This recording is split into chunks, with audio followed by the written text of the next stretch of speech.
The hydroponics bay smelled like wet metal and growing things, a combination that had stopped registering as unpleasant, somewhere around the 4th month.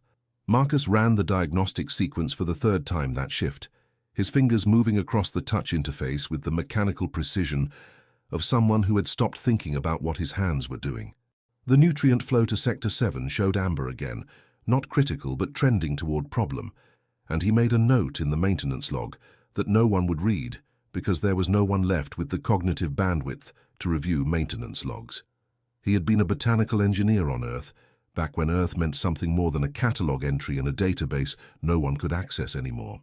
The work had been about optimization then, about coaxing another 2% yield from modified crop strains, about publishing papers that 3 people would read and no one would remember. Competent work, forgettable work, the kind of career that filled time without filling much else. The station had hired him because they needed someone who understood closed-loop agricultural systems, and he had accepted because the contract paid well, and because there was nothing on Earth that would miss him if he left. No family, no relationships that had survived past their expiration dates. Just an apartment with furniture he didn't care about and a job that had stopped challenging him years ago. That had been 18 months ago, before the silence. The great powers had simply stopped responding. No explanations, no warnings, just the gradual cessation of supply ships and status updates and the routine transmissions that had formed the background hum of station life. The network of faster-than-light gates that connected this border outpost to the rest of the collective had gone dark one by one, their status indicators shifting from green to amber to the flat gray of permanent disconnection. The station administrator, a Kellyon named Thrace with ceremonial facial ridges and 3 centuries of diplomatic experience, had assured everyone that it was temporary, a communications failure, or perhaps a strategic reorganization. Then Thrace had stopped appearing at council meetings, and someone had found him in his quarters, staring at the wall. His ridges faded to the dull gray that indicated complete cognitive shutdown. That was when Marcus learned what the virus did. The medical AI had identified the pathogen within days of the first cases, had mapped its mechanism with the kind of clinical precision that made the horror somehow worse for being so thoroughly understood. A neurochemical weapon designed with exquisite specificity to dismantle the production of serotonin, dopamine, norepinephrine across every species in the collective. Not a killer, a breaker. 3 weeks from exposure to plateau. 3 weeks of watching beings who had run departments and raised families and composed poetry slowly lose the ability to choose what to eat for breakfast, to remember why they had walked into a room, to feel anything except the gray weight of a depression so profound it turned existence into something to be endured rather than lived. The hydroponics bay remained functional because Marcus remained functional. His neurotransmitter levels stayed stable, while the Kellyon who had trained him sat in the corner of the residential section, occasionally drinking water when reminded, his ridges permanently gray. Marcus finished the diagnostic sequence and moved to the manual flush protocols for the conduits in Sector 7. The work required physical presence, required him to walk the length of the growing chambers and trigger each release valve by hand because the automated systems had started failing in ways that suggested the station itself was dying by degrees. The humidity wrapped around him warm and close, his shirt stuck to his back. He had stopped changing clothes on any particular schedule, wore the same maintenance coveralls until they needed washing, slept in 4-hour blocks between system checks, ate whatever required the least preparation, function over form, survival over preference. He didn't miss Earth, didn't miss the empty apartment or the forgettable job or the relationships that had dissolved like sugar in water, leaving nothing behind but a faint aftertaste of disappointment. But he didn't feel anything about being here either, just the steady pressure of responsibility. The knowledge that 300 beings were alive because he kept the plants growing and the water clean and the air circulating. The work filled the hours. That was enough. That had always been enough.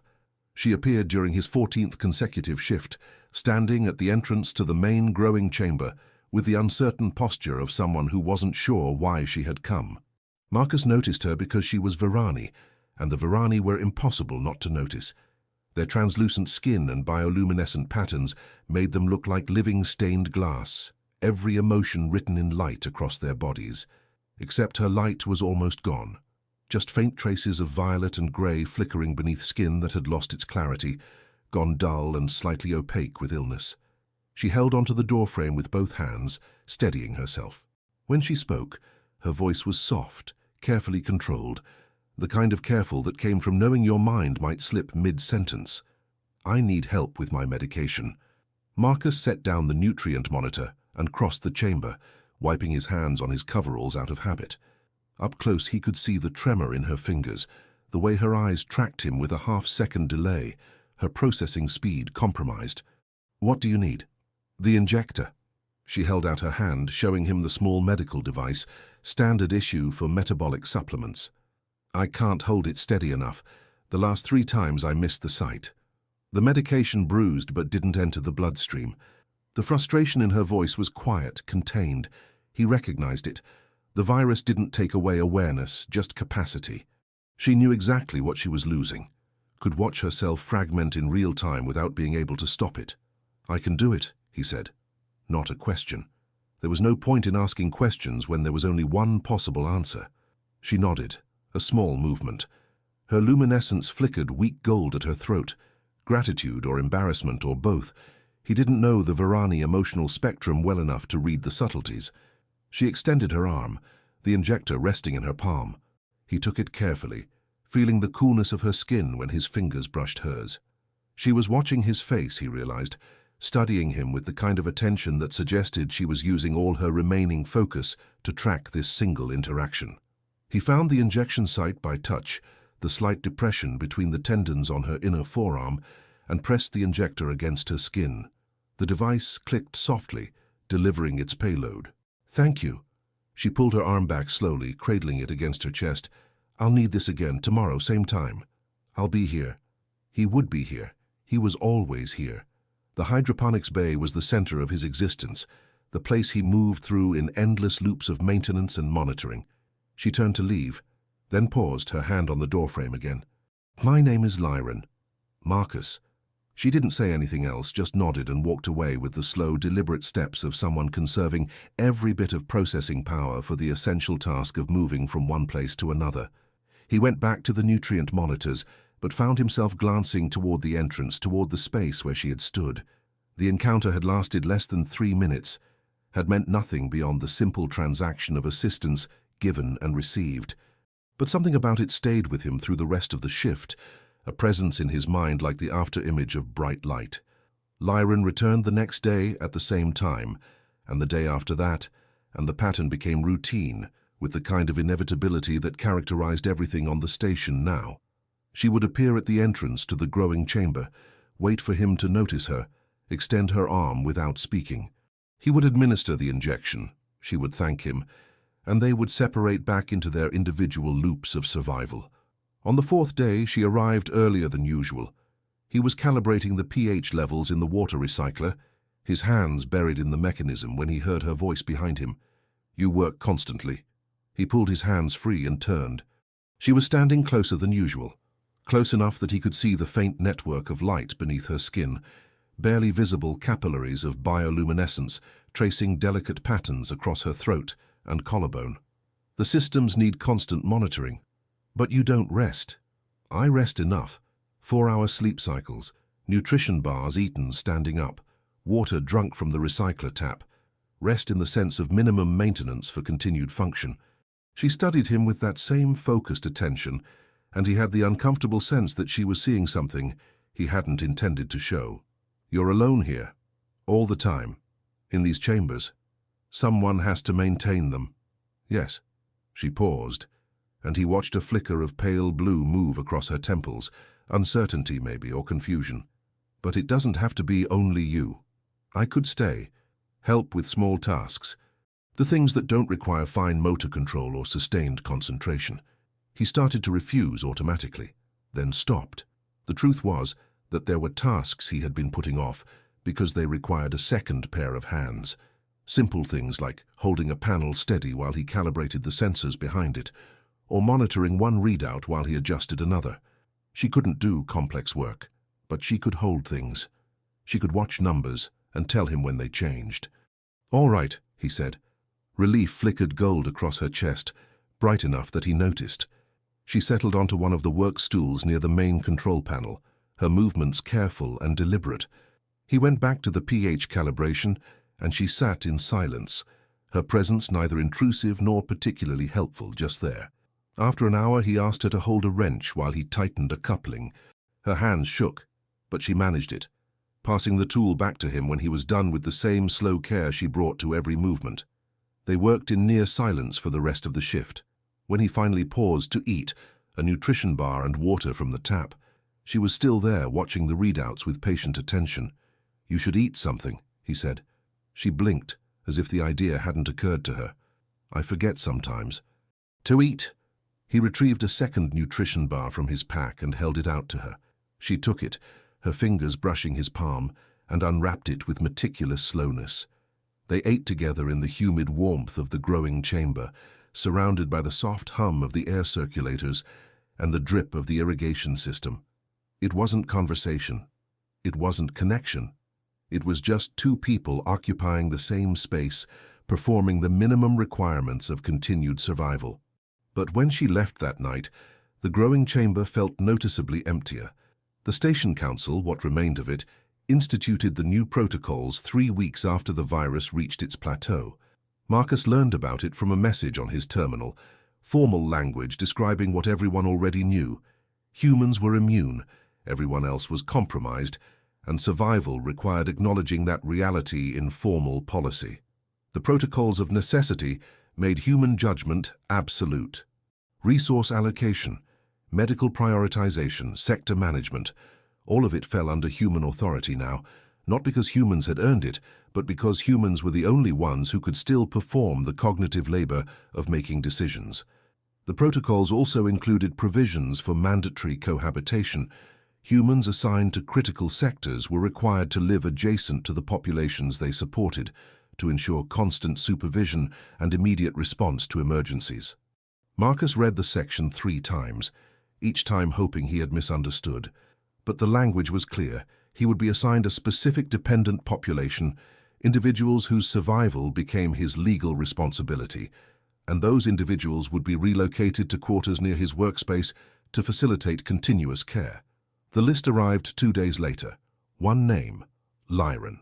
He found her in the residential section she had been living in, a small compartment she shared with 2 other Varani, who barely acknowledged his presence when he arrived. She was sitting on her rest platform, staring at the wall, her luminescence so dim he could barely see it. "Lyran." She turned slowly, her eyes taking a moment to focus. Recognition flickered across her features. "Marcus, you've been reassigned to quarters near the hydroponics bay. Near me." She absorbed this information without visible reaction. "When?" "Now. I'm supposed to help you move." She owned almost nothing. A few changes of clothes, a small data tablet she no longer had the concentration to use, a smooth stone worn to a polish that she held in her palm like a talisman. He carried everything in one trip while she walked beside him, her pace slow and measured. The new quarters were adjacent to his, separated by a thin wall and a door that wouldn't lock, because the protocol specified unrestricted access. The space was barely large enough for a rest platform and a small storage unit. Functional, but impersonal. She stood in the center of the room, turning in a slow circle. Her light patterns shifted through colors he was starting to recognize: violet for uncertainty, pale blue for disorientation, hints of gray that might have been resignation. "This is close to you," she said finally. "Yes. I won't have privacy." He felt the weight of that statement, the acknowledgement of what the protocols had taken from her. "No, neither will I." She nodded, a small movement. Then she sat down on the rest platform and looked up at him with an expression that combined acceptance and something that might have been grief. "I'm your responsibility now." "Yes, I didn't choose this." Neither did I. The honesty hung between them, uncomfortable and necessary. She was right.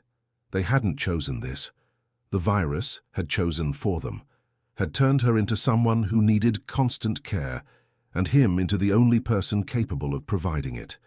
Everything else, proximity, intimacy, the blurring of boundaries between professional distance and something more personal, was just consequence.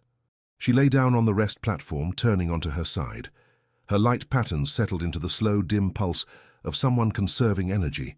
He stood in the doorway for a moment longer, then retreated to his own quarters. Through the thin wall, he could hear her breathing, steady and quiet. The routines established themselves with the same inexorable patience as the virus itself. Marcus woke every 4 hours to check the hydroponics systems, and between those checks, he learned to read the patterns of Lyran's needs. She required medication twice daily, the metabolic supplement in the morning, a neural stabilizer in the evening that slowed the progression of her symptoms without reversing them. He administered both with the same clinical efficiency he brought to the plant systems, finding the injection sites by touch, his fingers steady against her skin. But the medication was only part of it. She needed reminders to eat, needed someone to notice when she had been sitting in the same position for hours, muscles growing stiff because she lacked the initiative to move. She needed help with the hygiene station, her hands too unsteady to manage the controls, her short-term memory fragmenting halfway through the sequence so that she would forget whether she had already washed her hair or not. The first time he helped her bathe, she stood under the water with her eyes closed, her translucent skin revealing the subtle architecture of muscle and tendon beneath. Her light patterns flickered uncertain violet. The color he had learned meant embarrassment. He kept his touch impersonal, functional, helping her wash her back and her hair, rinsing the soap away with water that ran in streams over the delicate luminescence beneath her skin. She didn't speak during it, and neither did he. When it was done, she wrapped herself in a drying cloth and returned to her quarters with the same slow, deliberate steps she brought to everything now. But the next evening, when the time came for the hygiene station again, she reached for his hand as he helped her stand, and her light patterns shifted to soft amber. Comfort, he thought. Or maybe trust. The physical closeness became normal through repetition.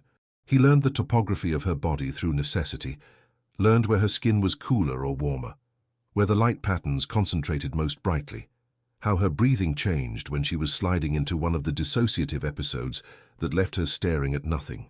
And she learned him too in the ways her compromised mind still could. She tracked his movements through the growing chamber with involuntary attention, her gaze following him even when she wasn't consciously aware of doing it.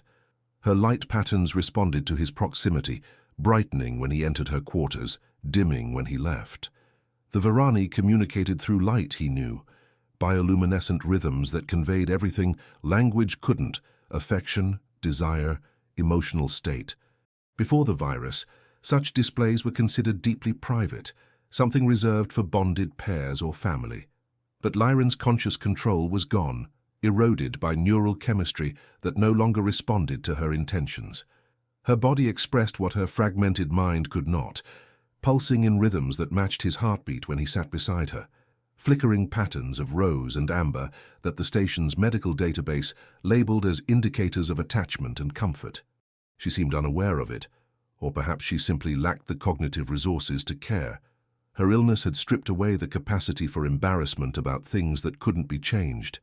He found himself staying in her quarters longer than efficiency required, sitting on the edge of her rest platform while she drifted between sleep and waking, her hand sometimes finding his wrist in the darkness, her fingers cool against his pulse point.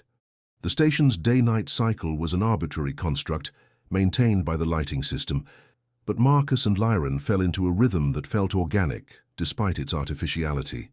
She woke when he woke, followed him to the growing chambers in the morning, settled onto her work stool while he ran diagnostics and calibrated systems. She couldn't help with the complex tasks, but she could hold tools and read simple gauges and sit in quiet companionship while he worked. Her presence changed the quality of the space, made it feel less like a mechanical loop and more like something shared. He started talking during the shifts, not about anything important, just observations about the plant growth or the status of various systems. She listened with focused attention, occasionally responding with single words or short phrases, her processing power too limited for extended conversation, but still capable of engagement. One morning, while he was elbow-deep in a recalcitrant water pump, she said, "You're good at this." He glanced back at her. At what? Fixing things. Making systems work when they shouldn't anymore. It's just pattern recognition. Troubleshooting. No. She paused, gathering her thoughts with visible effort. It's care. You care whether the plants live, whether the water stays clean, whether I remember to eat. The observation settled uncomfortably in his chest. Care implied investment, implied that the work meant something beyond function. He had spent years convincing himself that function was enough, that competence without attachment was a sustainable way to exist. Someone has to do it, he said finally. But you do it like it matters. He didn't have an answer to that, so he returned to the water pump, feeling her gaze on his back like warmth. That night, she had a dissociative episode worse than usual. He found her standing in the middle of her quarters, staring at the wall, her breathing shallow and rapid. Her light patterns had gone chaotic, random flickers of color without coherence. Lyran. He touched her shoulder gently. No response. Her eyes tracked past him, focused on something he couldn't see. He guided her to the rest platform and sat beside her, his hand on her back, feeling the too-fast rhythm of her breathing. The medical database said there was nothing to do during these episodes except wait, let the brain chemistry settle on its own. So he waited, sat with his hand against her spine, while her light patterns slowly resolved from chaos into the dim, steady pulse of sleep. It took an hour. His back ached from the position, but he didn't move, didn't leave her alone in whatever space her mind had retreated to. When her breathing finally evened out, he eased her down onto the rest platform and pulled the thin covering over her. Her hand caught his wrist, her grip weak but deliberate. "Stay," she whispered, the word barely audible. He hesitated, then settled onto the floor beside the platform, his back against the wall. She kept her hold on his wrist, her fingers cool, her light pulsing slow and steady in the darkness. He fell asleep there, woke 4 hours later to his alarm with her hand still wrapped around his wrist, and the growing realization that somewhere in the accumulated hours of care and proximity, his carefully maintained distance had eroded into something he didn't have a name for. The other humans on the station existed as distant presences, voices on the communication network coordinating essential services, faces glimpsed occasionally in the corridors during shift transitions. Marcus knew their names, knew which sectors they maintained, but the work kept them isolated from each other, each one anchored to their specific population of dependents. Chen managed the medical bay and the adjacent residential sectors. Rodriguez handled the water reclamation systems and the waste processors. Okonkwo kept the power distribution network functional. They communicated in brief, efficient exchanges, system status updates, resource requests, emergency protocols. No one discussed the relationships that were forming with their assigned dependents. No one mentioned the mandatory cohabitation or the physical intimacy required by constant care. It was easier to focus on the technical problems, the measurable tasks, the things that could be fixed with tools and knowledge. But Marcus felt the weight of it growing heavier, the constant presence of Lyran in his awareness, even when he was focused on other tasks. He found himself listening for her breathing through the thin wall between their quarters, checking on her more frequently than necessary, his attention divided between the hydroponic systems and the quiet sounds of her movement in the adjacent room. She was getting worse. Slowly, incrementally, but the decline was measurable. Her hands shook more now. Her memory gaps lengthened. The dissociative episodes came more frequently. The neural stabilizer slowed the progression, but couldn't stop it. And the medical AI had made it clear that there was a limit to how far the plateau could hold.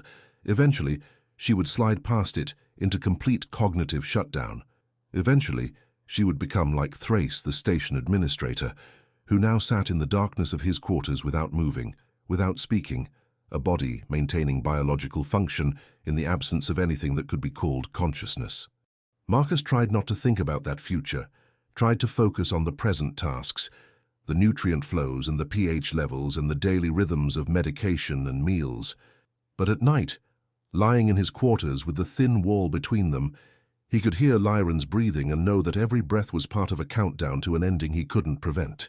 She reached for him more often now, her hand finding his whenever he sat near her, her fingers tracing absent patterns on his arm, while her mind drifted in whatever space the virus had left to her. Her light patterns synchronized with his heartbeat without conscious intention, her body seeking connection in the only language it still knew fluently. He let it happen, told himself it was harmless, that she needed the comfort, and he was the only source available.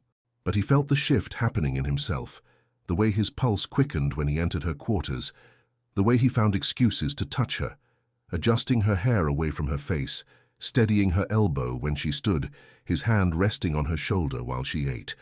The care was necessary, the proximity was mandatory, but the feeling beneath it, the warmth that spread through his chest when her light brightened at his presence, that was something else entirely. The growing chamber had become their shared territory, a space that belonged to both of them in ways that transcended the formal assignment of sectors. Lyran spent most of her waking hours there now, following Marcus through his routines with patient attention, her presence as constant as the hum of the air circulators. She still couldn't help with complex tasks, but she had found small ways to contribute, organizing tools into the order he would need them, monitoring simple gauges and alerting him when readings changed, her voice soft in the humid warmth. "Marcus, the pressure in Sector 3 is climbing." He would pause whatever he was doing, check the reading, make the adjustment. "Good catch."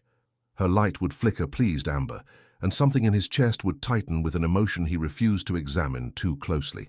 They had developed their own language, built from gestures and half-words and the comfortable silence of people who had learned to exist in each other's space. She would extend her arm for the medication without speaking, and he would find the injection site by touch, his fingers steady against her skin. She would lean into his shoulder when she was tired, and he would guide her back to her quarters without discussing it. The physical intimacy had become normal through repetition, but lately he had started noticing things he shouldn't. The way her translucent skin felt like cool silk under his fingers, the delicate architecture of light that traced patterns across her collarbone, the soft sound of her breathing when she rested her head against his shoulder. One evening, while helping her at the hygiene station, he found himself pausing with his hand against her back, feeling the subtle play of light beneath her skin, the warmth of the water running between them. She turned her head slightly, meeting his eyes, and for a moment her gaze was completely clear, completely present without the fog of cognitive dysfunction. "You're kind," she said quietly. "Kinder than duty requires." The words hit him harder than they should have, exposed something he had been trying to keep buried. He wasn't kind. Kindness implied choice, implied that he was doing something beyond the minimum requirements of keeping her alive. But he couldn't claim that anymore, couldn't pretend that the care he gave her was purely functional. He had started looking forward to the moments when her hand would find his in the darkness, had started sleeping on the floor beside her rest platform more often than in his own quarters because her breathing steadied when he was near, and that mattered to him in ways that felt dangerous. "I should go," he said, pulling back, needing distance to think. Her light dimmed immediately, flickering confused grey. "Did I say something wrong?" "No. He didn't have an explanation that wouldn't reveal too much. I need to check the overnight systems." It was an excuse, and they both knew it, but she didn't challenge it, just nodded slowly and finished at the hygiene station alone while he retreated to the growing chamber and buried himself in unnecessary calibrations. But that night, lying in his own quarters for the first time in days, the silence felt wrong. He could hear her through the wall, moving restlessly, her breathing uneven with something that might have been tears. He lasted an hour before he gave up and went to her. She was sitting on her rest platform in the darkness, her light patterns dim and chaotic. When he appeared in the doorway, she looked up with an expression that combined relief and resignation. "I thought you weren't coming back. I'm here." He crossed the small space and sat beside her, and she immediately curled against his side, her head on his shoulder, her hand finding his and holding tight. They stayed like that until sleep took her, and he carefully didn't think about what it meant that her presence had become necessary to him, that the weight of her trust felt both terrifying and irreplaceable. The crisis came during the night shift, 3 months into the protocols. Marcus was running diagnostics on the water recycler when the alarm triggered. Pressure spike in the main irrigation line, severe enough to indicate a rupture somewhere in the network of pipes that fed the growing chambers. He abandoned the recycler and ran toward the source, Lyran following with her slow, careful steps because she followed him everywhere now, her presence as automatic as breathing. The rupture was in Sector 5, water spraying from a corroded joint with enough force to damage the nearby plant beds. He shut down the main flow and assessed the damage. The joint needed replacement, a process that required isolating the entire sector and rerouting water through backup lines that were already running at capacity. It would take hours, and during that time, the plants in Sector 5 would be without irrigation. Lyran appeared beside him, her light patterns anxious violet. How bad? Bad. I need to replace the joint, but I can't do it alone. I need someone to hold the pipe steady while I seal it. She extended her hands without hesitation, showing him the tremor that had gotten worse over the past weeks. I can try. Your hands aren't steady enough. If you slip while I'm sealing, the whole thing could rupture again. Then what do you need? What he needed was another human, someone with full motor control and cognitive function. But the nearest human was Chen, 2 sectors away, and pulling her from the medical bay could mean the difference between life and death for her dependents. He made the decision in seconds, the kind of cold calculation the protocols had made necessary. Chen stayed where she was. Marcus would handle this alone, would use improvised bracing, and hope the seals held long enough to get the irrigation back online. It took 6 hours. 6 hours of working in the flooded chamber, while Lyran watched with helpless attention, her light patterns cycling through worried colors, her hands occasionally reaching to steady him when he climbed through the tangle of pipes, but mostly just present, bearing witness to the work, because that was all she could offer. When it was finally done, he was soaked and exhausted, his hands cramping from the sustained precision work. The irrigation system came back online with a shudder, water flowing through new seals that would hold or fail within the next 24 hours, and there was nothing more he could do except wait. He sat down on the wet floor, his back against the wall, and Lyran sat beside him without speaking. Her hand found his, her fingers interlacing with his in the way that had become habitual between them. "You saved them," she said quietly. "The plants, all the people who depend on them. Maybe, if the seals hold, they will." Her certainty was irrational, based on nothing but trust, and it shouldn't have mattered, but it did. They sat in the flooded chamber, while water dripped from the pipes and the growing lights cast everything in amber, and Marcus felt something break open in his chest, some carefully maintained wall between duty and attachment, finally crumbling under the accumulated weight of 3 months of constant proximity and shared routines, and the quiet intimacy of her trust. He turned to look at her, and found her already watching him. Her light patterns, soft rose and amber, colors he had learned meant affection and comfort and need. Lyran. She leaned closer, her forehead resting against his shoulder, and whispered, "I know." He didn't ask what she knew, didn't want to put words to the thing that had grown between them in the space between caretaker and dependent, between duty and desire. Instead, he wrapped his arm around her shoulders and held her while the water dripped and the plants grew, and the station drifted through the void between dying stars. The seals held. The irrigation system stabilized. Life continued in its diminished form. The station population suspended in their plateau of cognitive dysfunction, while the 11 humans kept the essential systems running. But something had shifted between Marcus and Lyran after the night in the flooded chamber. The careful distance he had tried to maintain had dissolved completely, replaced by a closeness that felt both inevitable and dangerous. She slept in his quarters now, or he slept in hers, the distinction meaningless because they had stopped pretending the thin wall between them provided any kind of separation. Her rest platform was barely wide enough for both of them, but they made it work. His arm around her waist, her back against his chest, her light patterns pulsing slow and steady in rhythm with his breathing. The physical intimacy had evolved past the functional requirements of care into something more deliberate, more mutual. She would trace patterns on his arm while they lay in the darkness, her fingers following the contours of muscle and tendon with gentle attention. He would press his face against her hair, breathing in the faint scent of her. His hand splayed across her stomach, feeling the subtle rise and fall of her breathing. It was sensual in ways that had nothing to do with sexuality, built from accumulated hours of skin against skin, warmth shared in the close darkness, the vulnerability of letting another person become essential. They didn't talk about it, didn't analyze what it meant or where it could possibly go. There was no future to plan for, no scenario in which this ended well. The virus was still progressing, slowly but measurably. Lyran's lucid periods were getting shorter, her dissociative episodes more frequent. Some days she barely spoke, her mind too fragmented to hold on to thoughts long enough to express them. Other days she was more present, almost like the person she must have been before the virus, and those days hurt worst because they were reminders of what was being lost. Marcus found himself holding her tighter on the bad days, as if proximity could somehow slow the inevitable decline. She would curl against him with her light patterns dim and confused, and he would murmur things that weren't quite words, sounds of comfort that required no response. The other humans on the station were noticing the toll. Rodriguez had stopped responding to communication requests with her usual efficiency. Okonkwo's reports were getting shorter, terser, stripped of everything except essential data.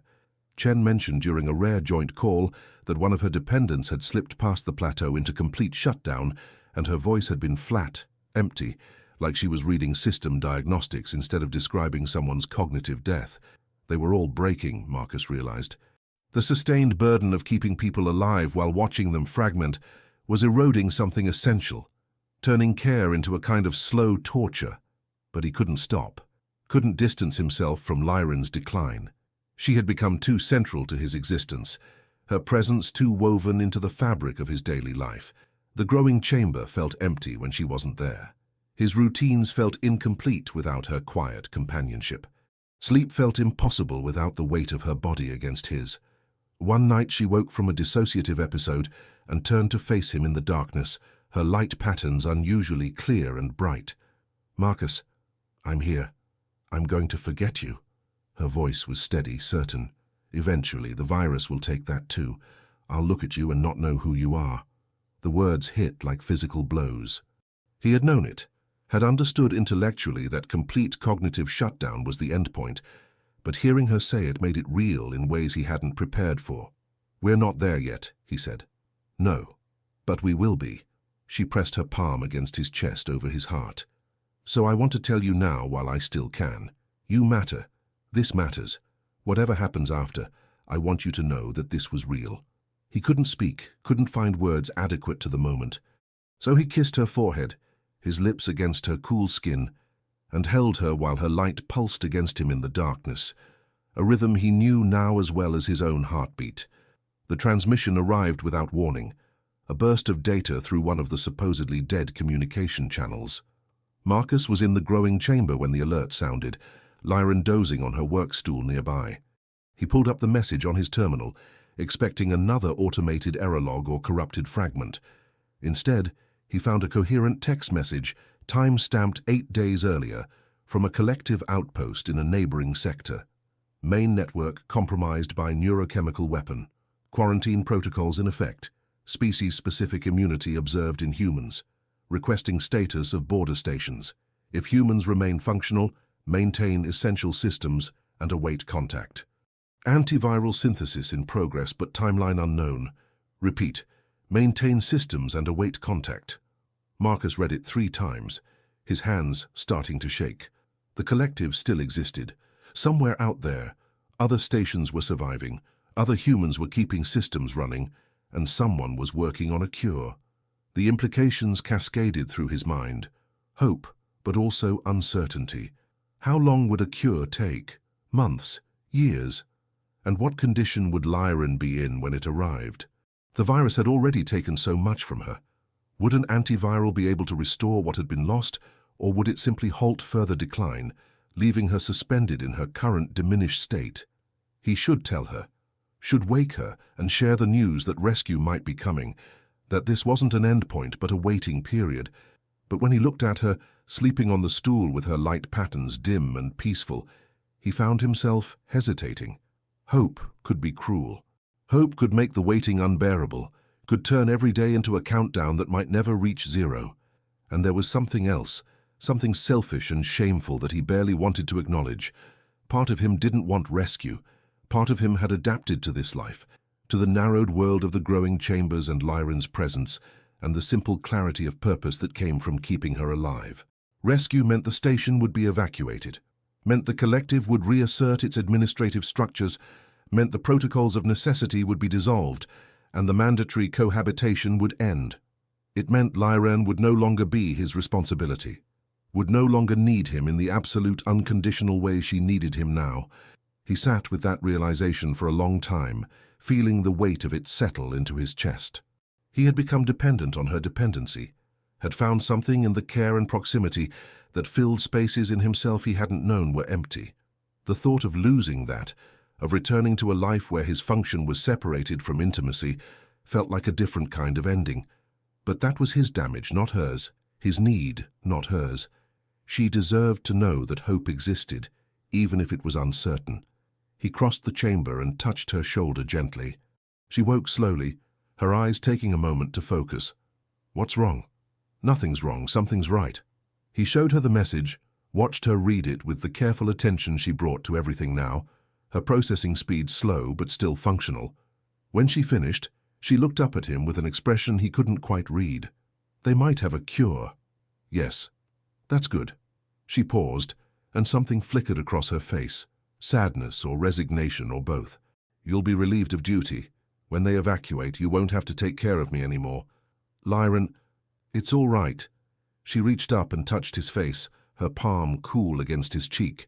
"I know this has been hard for you, being responsible for someone who can barely function.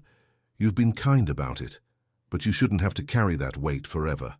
The words were so fundamentally wrong that he didn't know how to begin correcting them. She thought he was enduring this, suffering through the burden of her care out of duty. She had no idea that her presence had become the only thing that made the endless shifts and the failing systems and the isolated existence bearable. "It hasn't been a burden," he said quietly. "Marcus, it hasn't." He took her hand, pressed it more firmly against his face. "You're not a burden. You've never been a burden." Her light patterns cycled through confused colors, unable to process what he was saying. "But the protocols forced you. The protocols forced proximity. They didn't force this." He gestured between them, at the accumulated intimacy of 3 months, at the way they had learned to exist in each other's space like two parts of a single organism. "I care about you, not because I have to. Because I do." She stared at him, her bioluminescence brightening with something that might have been hope or fear. "You can't mean that." "I do. But I'm—" She gestured at herself, at the tremor in her hands and the dimness of her light patterns. "I'm broken. I can barely think straight. I need help with everything. You deserve someone who can be your equal, not your dependent. I don't want someone equal. I want you." The confession hung between them, raw and undeniable. She made a sound that was half laugh, half sob, her light patterns flaring bright with emotions he couldn't name. "You're going to break my heart. When the cure comes, and I'm better, and you realize you only felt this way because of the situation, then I'll break your heart." He pulled her closer, his forehead against hers. "But right now, in this moment, this is real. You said that yourself. This matters. So let it matter." She kissed him then, her lips cool and soft, her hands trembling as they found his face. It was gentle and desperate at the same time, 3 months of unspoken attachment compressed into a single point of contact. He kissed her back with all the care and need and terrified affection he had been holding in, his arms around her, her light patterns blazing gold and rose and amber against his closed eyelids. When they finally pulled apart, she was crying, luminescent tears tracing down her translucent cheeks. "I'm scared. I know. I'm going to forget this. Forget you. And you're going to watch it happen, and there's nothing either of us can do to stop it. We're not there yet." He wiped the tears away with his thumb. "And maybe the cure will come in time. Maybe you won't have to forget. Maybe." She didn't sound convinced, but she leaned into him anyway, letting him hold her, while her light pulsed against him in the rhythm he knew meant trust and attachment and need. The days after the message felt different, charged with a tension that hadn't existed before. Hope changed the quality of waiting, made it active instead of passive, turned every shift into a countdown toward a future that might or might not arrive in time. Marcus threw himself into maintenance with renewed focus, determined to keep the systems running long enough for rescue to reach them. The growing chambers, the water recyclers, the air circulators, all of it needed to function perfectly, needed to sustain the station population, through however many more weeks or months of waiting the antiviral synthesis required. Lyran watched him work with quiet attention, her presence as constant as ever, but something had shifted in her too. She was more affectionate now, more deliberately physical, as if trying to create enough memories to survive what was coming.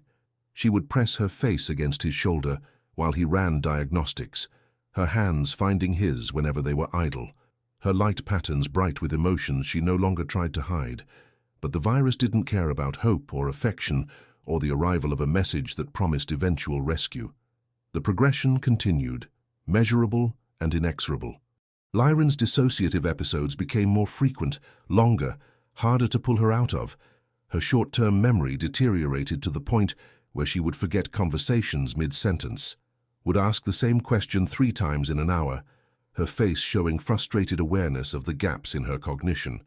One morning, Marcus found her standing in the growing chamber, staring at the plant beds with an expression of complete confusion. "Where am I?" The question hit him like a physical blow. She had never been disoriented about location before, had always maintained that basic awareness even during her worst episodes. "You're in the hydroponics bay. With me, Marcus." He approached slowly, keeping his voice gentle. She turned to look at him, and for a terrible moment her eyes showed no recognition, just polite blankness, the expression of someone looking at a stranger. Then something flickered and awareness returned. "Marcus, I'm sorry, I forgot where I was." "It's okay. It's not okay." Her voice cracked. "I'm forgetting everything. The names of my friends, my family's faces, what my homeworld looked like. It's all just empty spaces where memories used to be." He held her while she cried, her whole body shaking, her light patterns chaotic with grief. There was nothing he could say that would make it better. No comfort adequate to the magnitude of what she was losing. The next day was worse. She didn't remember that they had received a message about a possible cure. He had to show her the transmission again, watch her read it with the slow processing of someone encountering information for the first time. "That's good news," she said when she finished, her tone flat. "When did this arrive?" 5 days ago. "Oh." She stared at the screen. "I don't remember you telling me." "I did. We talked about it." "I'm sorry, I don't—" She trailed off, lost. Over the following week, he watched her slip further and further away. Some days she was mostly present, able to hold conversations and maintain routines. Other days she barely recognized him, would startle when he touched her, her light patterns flickering with anxiety until his presence became familiar again. The intimacy they had built became impossible to sustain. She couldn't remember why she trusted him, couldn't hold on to the accumulated months of care and proximity, long enough for them to mean anything. Some nights she would curl against him out of habit, her body remembering what her mind had forgotten. Other nights she would wake in the darkness and panic, not understanding why there was someone in her quarters, and he would have to leave, would have to sleep in his own room and listen to her crying through the thin wall because his presence frightened her more than the solitude. He kept working, kept maintaining the systems, kept administering her medications and helping her with tasks she could no longer manage alone. But the joy had gone out of it, replaced by a grinding endurance that felt like drowning in slow motion. The second message arrived 3 weeks after the first, another burst of data through the recovering communication network. Antiviral synthesis complete, distribution beginning with core systems, expanding outward to border stations. Estimated arrival your sector, 6 to 8 weeks. Continue maintaining essential functions. Evacuation protocols will follow treatment. 6 to 8 weeks. Marcus stared at the timeline, trying to calculate whether Lyran would still be functional when the antiviral arrived. The answer was uncertain, a probability cloud that offered no comfort. She was standing beside him, reading the message over his shoulder. Today was a good day. She had been mostly coherent since waking, had remembered his name and their routines and why she was living in quarters adjacent to the growing chambers. 2 months, she said quietly. "Do you think I'll make it?" "Yes." He said it with more certainty than he felt. "I don't." She turned away from the screen, her light patterns dim. "I can feel it, Marcus. The empty spaces are getting bigger. Some days I don't remember anything before the station. Some days I barely remember yesterday." But today you remember. Today I remember. Tomorrow I might not. She looked at him with devastating clarity. And there's something I need to ask you. While I still can. He waited, his chest tight. When I forget you completely, when I look at you and don't know who you are, will you still take care of me? The question shouldn't have been difficult to answer. She was his assigned dependent. The protocols made her his responsibility, regardless of her cognitive state, but that wasn't what she was asking. Yes, he said, I'll still be here, even if I don't know why you're here, even if I can't remember that I asked you to stay. Even then, her light patterns flared bright with relief and grief combined. Thank you. She came to him that night, appeared in his quarters after he had already laid down to sleep. Her light patterns were soft amber and rose, colors he had learned meant affection and need. Can I stay with you? Always. She climbed onto his rest platform, fitting herself against him with the practiced ease of someone who had done this dozens of times before. Her head on his shoulder, her hand over his heart, her light pulsing slow and steady, in rhythm with his breathing. They lay in the darkness without speaking, and Marcus felt the weight of all the possible futures pressing down on him. She would forget him. The antiviral would come, would halt the progression or reverse it, and she would wake up to find herself in the care of a stranger who claimed to know her intimately. Would she believe him? Would the restored memories include the months they had spent together? Or would the virus have destroyed those neural pathways too completely for any treatment to recover them? And if she did remember, if the antiviral gave her back everything the virus had taken, what then? Would she look back on this time and see it as he did, as something real and meaningful? Or would she see it as a relationship built on unequal power and desperate circumstances, something that couldn't possibly survive the return to normalcy? Marcus? Her voice was soft in the darkness. I'm here. I love you. She said it simply, matter-of-factly. I needed to say that while I still remember what the words mean. His throat closed around the response he wanted to give, the words too big for the moment. He kissed her forehead instead, his lips against her cool skin, and whispered, I love you too. Her light blazed bright for a moment, gold and rose and amber, then settled into the steady pulse of contentment. She fell asleep in his arms, and he lay awake for hours holding her, memorizing the weight and warmth of her, the subtle luminescence that traced patterns across his skin, trying to capture this moment completely enough that it could sustain him through whatever was coming. The antiviral arrived in the 7th week, delivered by an automated supply ship that docked with the station's receiving port and transmitted treatment protocols to the medical AI. Chen coordinated the distribution, prioritizing the most deteriorated patients, working through the station population in systematic waves. Lyran received the treatment on a Tuesday morning, a simple injection that the medical AI promised would halt viral reproduction and begin reversing the neurochemical damage. Results would be gradual, the AI explained, measurable improvements over days to weeks, depending on the severity of the case. Marcus administered the injection himself, finding the familiar site on her inner forearm by touch. She watched him with eyes that showed only fragments of recognition, her lucidity fading in and out like a weak signal. Will this hurt? She asked. No, just a small sting. Okay. She trusted him, even though she couldn't remember why. Her body knew him even when her mind didn't, relaxed under his touch in ways that spoke of accumulated months of care. The injection took seconds. Afterwards, he held her while the medication entered her bloodstream, beginning its work on neural pathways too damaged to function properly. What happens now? She asked. Now we wait, see if it works. And if it does? Will I remember? He didn't know. The medical AI had been cautious about predictions, had explained that memory restoration was unpredictable, that some patients recovered completely while others retained permanent gaps in their timeline. I hope so, he said. She leaned against him, her light patterns dim but stable. The person I was before I got sick, do you think she would have liked you? The question caught him off guard. I don't know. I think she would have. She said it with the simple certainty of someone whose judgment was compromised, but whose instincts remained intact. I can feel it.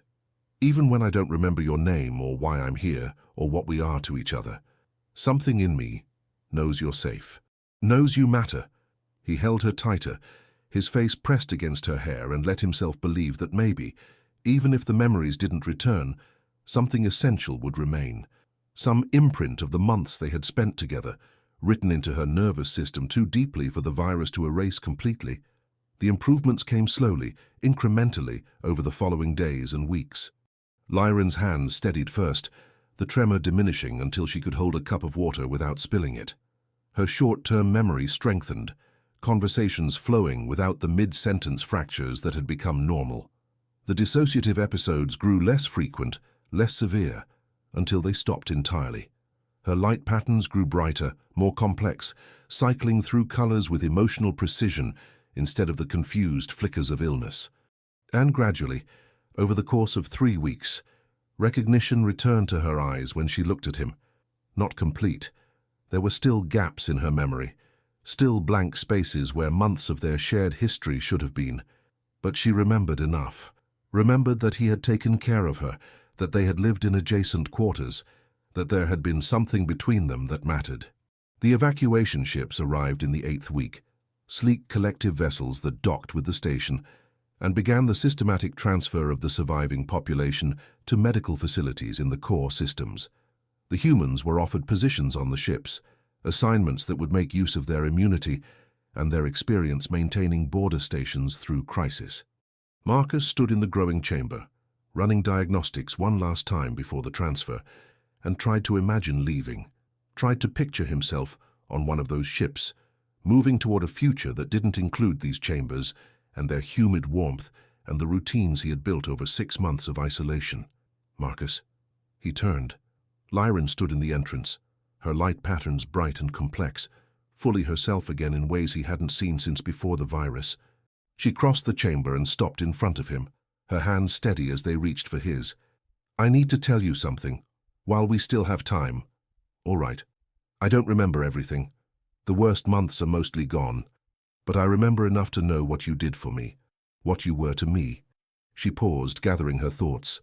The doctors said that kind of intimacy, built under those circumstances, it probably won't survive the return to normalcy. That I should see it as a necessary adaptation to crisis, not as something real. The words settled in his chest like stones. And do you see it that way? No, she said it firmly. I see it as the first real thing I've felt in my entire life, and I don't want to lose it just because the crisis is over. Hope and fear rose in him simultaneously, too tangled to separate. What are you saying? I'm saying that when we get on those ships, when they take us to the core systems and offer us new assignments and try to distribute us across the collective like we're interchangeable parts, I want to stay with you, if you want that too. He pulled her closer, his forehead against hers, breathing in the familiar scent of her. I want that, even though I don't remember everything. Even though there are holes in my timeline where our history should be. Even then, we'll make new memories, fill in the gaps. Her light blazed bright, gold and rose and amber, the colors he had learned to read as love and joy and relief. She kissed him there in the growing chamber, surrounded by the plants they had kept alive together, and Marcus felt something settle in his chest that had been restless and unsatisfied for most of his adult life. The evacuation proceeded according to protocol. The humans were reassigned, distributed across the recovering collective to help other border stations return to function. But Marcus and Lyron transferred together, their cohabitation no longer mandatory but chosen. Their care for each other evolved past dependency into something that felt like partnership. The station was abandoned, left to drift between dying stars while its population moved toward uncertain futures in the core systems. But sometimes, late at night in quarters that felt too sterile and too separate from the hydroponic chambers he had come to think of as home, Marcus would wake to find Lyron's hand resting over his heart, her light pulsing slow and steady in rhythm with his breathing, and he would understand that some things survived even catastrophe, that the intimacy forced by crisis could become the foundation for something chosen, that being needed could evolve into being wanted, that the weight of another person's survival pressing against his could become not a burden, but a gift. He had gone to the station as someone competent but emotionally hollow, had spent years convinced that function without attachment was sufficient. The virus had destroyed that illusion, had forced proximity and care and connection until the boundaries between duty and love had dissolved completely. And now, holding Lyran in the darkness while she slept, her light painting patterns across his skin, he understood that transformation wasn't always a choice. Sometimes it was just what happened when you stopped running from the thing you needed most. Not to be essential, but to let someone else become essential to you.